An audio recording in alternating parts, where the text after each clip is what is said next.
دیکھیے فلاح کے اصل معنی ہے پھاڑنا. فلاح کہتے ہیں کسان کو کہ وہ اپنے ہل کی نوک سے زمین کی دھرتی کے سینے کو چیرتا ہے. عربی کی کہاوت ہے ان الحدید بالحدید یفلح، لوہا لوہے کو کاٹتا ہے. فلاح کے معنی جیسے فلق ہے، فالق الاسباح، اللہ تعالیٰ صبح کو فلق فالق ہے، اللہ پھاڑتا ہے رات کی تاریکی کا پردہ اور صبح کو نمودار کرتا ہے. اسی طریقے سے فالق الحب والنوا، گٹھلیوں کو بیجوں کو پھاڑتا ہے، اس کے اندر سے پھر وہ دو پتریاں نکلتی ہیں جو پودا بنتی ہیں. تو فلاح کے معنی بھی ہے پھاڑنا. پھاڑنے سے مراد کیا ہے؟ انسانی شخصیت کی جو اصل انسانی شخصیت ہے وہ تو اندر چھپی ہوئی ہے، وہ ہماری روح ہے، وہ ہماری انا ہے، وہ ہماری خودی ہے. یہی در حقیقت اقبال کا فلسفہ خودی ہے. اور اسی کی بہترین تعبیر جو ہے آدرش، جو میں نے لفظ استعمال کیا تھا سورہ حج کے ضمن میں، ضعف الطالب والمطلوب. تو آئیڈیلز کا جو فلسفہ ہے اس کے حوالے سے ڈاکٹر رفیع الدین مرحوم و مغفور نے علامہ اقبال کی اس کے فلسفہ خودی کی بہترین تعبیر کی ہے. آئیڈیالوجی آف دی فیوچر ان کی مارکت الآراء کتاب ہے انگریزی زبان میں. تو افلح المومنون، گویا کہ میرا جو وجود ہے یہ گوشت ہے، یہ پوست ہے، ہڈیاں ہیں، یہ ہے وہ ہے، تن و توش ہے، لیکن اس کے اندر میری ایک انا ہے، میری ایک شخصیت ہے. انا، یہ انا کیا ہے؟ میں کہتا ہوں میرا ہاتھ، وہ میں کون ہوں جس کا یہ ہاتھ ہے؟ میرا ہاتھ، میرا پاؤں، میری آنکھ، میرے کان، میرا سر، میرا یہ، میرا وہ، میرا جسم. بھائی وہ میں کون ہے جو پوزیس کرتا ہے اس کو؟ وہ میں، وہ انا، وہ ایک مخفی حقیقت ہے، اور اصل میں وہ روح ربانی جو میرے اندر پھونکی گئی ہے وہ ہے میری اصل حقیقت.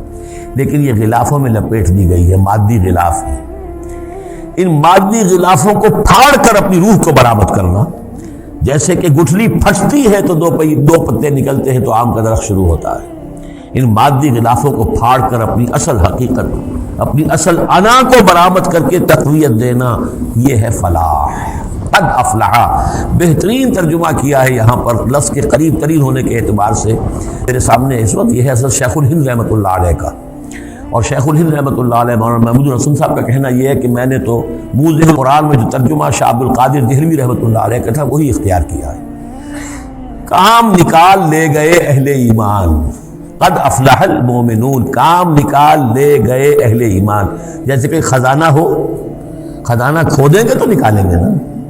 تمہارے اندر ایک خزانہ ہے، دم چیست پیامیست، شنیدی نہ شنیدی، در خاک تو یک جلوہ آمیخت ندیدی، دیدن دیگر آمیز شنیدن دیگر آمیز.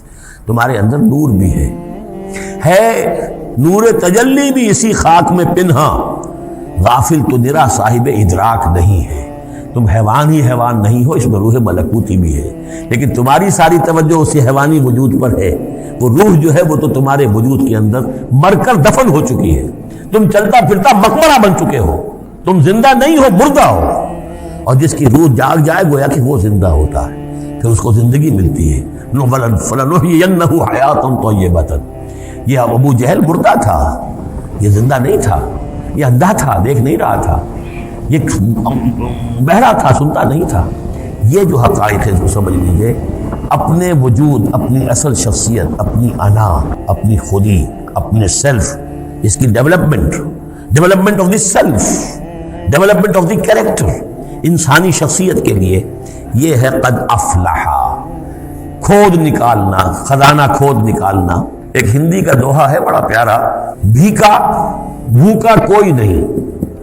بھیک تو وہ خود شاعر ہے. بھیکا بھوکا کوئی نہیں، سب کی گٹھڑی لال. ہر ایک کی گٹھڑی کے اندر ایک لال بنا ہوا ہے، وہ گٹھڑی جو ہے اس کے اندر ہے. بھوکا کوئی نہیں ہے، مال تو ہے اس کے پاس. گرہ کھول جانے نہیں اس بد بے کنگال، اس گٹھڑی کی گرہ نہیں کھولنی آتی. ستمست گر حوست کشت کے بے سیر سرد و سمندرا، تجھے غنچہ کم نہ دمیدائی در دل کشا بچمندرا. تم اپنی شخصیت کا جو چمن ہے تمہارے اپنے اندر جو اللہ تعالیٰ نے رکھا ہوا ہے، وفی انفسکم افلا تبصرون، تو اس سے غافل رہتے ہو. Man in his ignorance identifies himself with the material sheaths which encompass his real self.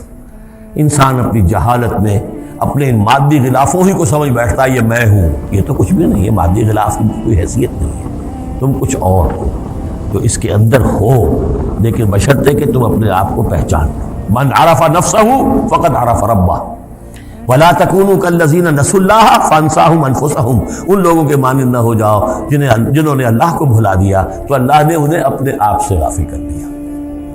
یہ ہے فلاح کی اصل حقیقت۔